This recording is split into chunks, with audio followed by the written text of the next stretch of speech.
यह टाइटेनियम मिश्र धातु से बना ड्रिल बिट है जो हीरे से भी अधिक कठोर है। लेकिन जब इसे 1000 गुना बड़ा किया जाता है तो सतह पर अनगिनत छोटे नैनोवर्म दिखाई देते हैं। वे न केवल ड्रिल बिट को बेतहाशा खा रहे हैं बल्कि लगातार विखंडन और प्रजनन भी कर रहे हैं। केवल 2.5 सेकंड के बाद ड्रिल बिट को लगभग खत्म होने के बिंदु तक खा लिया गया। वैज्ञानिक ने महसूस किया कि कुछ गड़बड़ है। उसने पलटकर भागने की कोशिश की, लेकिन अब भागने के लिए बहुत देर हो चुकी थी क्योंकि नैनोवर्म पहले ही सुरक्षात्मक सूट को काट चुके थे और शरीर में घुस चुके थे। वैज्ञानिक ने बाहर निकलने के लिए दरवाजा खटखटाया, लेकिन गुदा को शीर्ष नेताओं ने सील कर दिया था क्योंकि वे जानते थे कि एक बार नैनोवर्म निकल गए तो यह पूरी दुनिया के लिए एक आपदा होगी। जल्द ही वैज्ञानिक के सभी 7 छिद्रों से खून बहने लगा और वह जमीन पर गिर गया और मर गया। उसने सोचा कि अगर कीड़ों को अलग कर दिया जाए तो हर कोई सुरक्षित रहेगा, लेकिन उसे नहीं पता था कि एलियन दानव को सहारा देने वाला स्टील का छल्ला नैनोवर्म के कुतरने से तेजी से पिघल रहा था और यहाँ तक कि विस्फोटरोधी कांच में भी दरारें थीं और कीड़े खिड़की को तोड़ने वाले थे। अधिकारी ने निर्णायक रूप से इग्निशन स्विच दबाया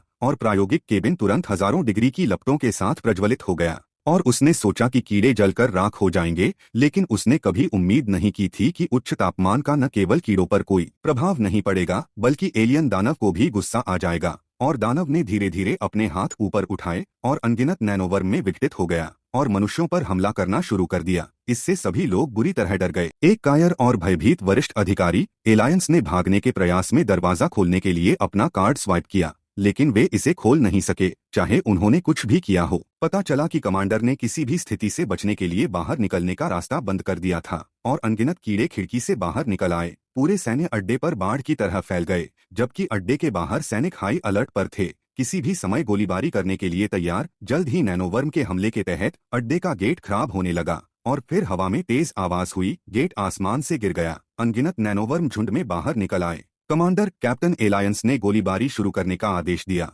सभी प्रकार के हथियारों को एक साथ निकाल दिया गया, लेकिन जो अप्रत्याशित था वह यह था कि मानव तोपखाने के हमले के तहत नैनोवर्म न केवल कम नहीं हुए बल्कि गोले की ऊर्जा को अवशोषित कर लिया और अधिक से अधिक नैनोवर्म में विभाजित हो गया। सैनिकों के प्रतिक्रिया करने से पहले अनगिनत नैनोवर्म को चूसा नहीं जा सका। पूरी सेना तुरंत कीड़ों के झुंड में डूब गई और फिर कीड़ों के झुंड ने मानव शहरों पर हमला करना शुरू कर दिया। न केवल सड़क पर ट्रक तुरंत निकल गए, यहाँ तक कि विशाल स्टेडियम कीड़ों द्वारा खाया गया। अब मनुष्य पूरी तरह से समाप्त हो गए हैं। यह 2008 में जारी the journey where the earth stood still है।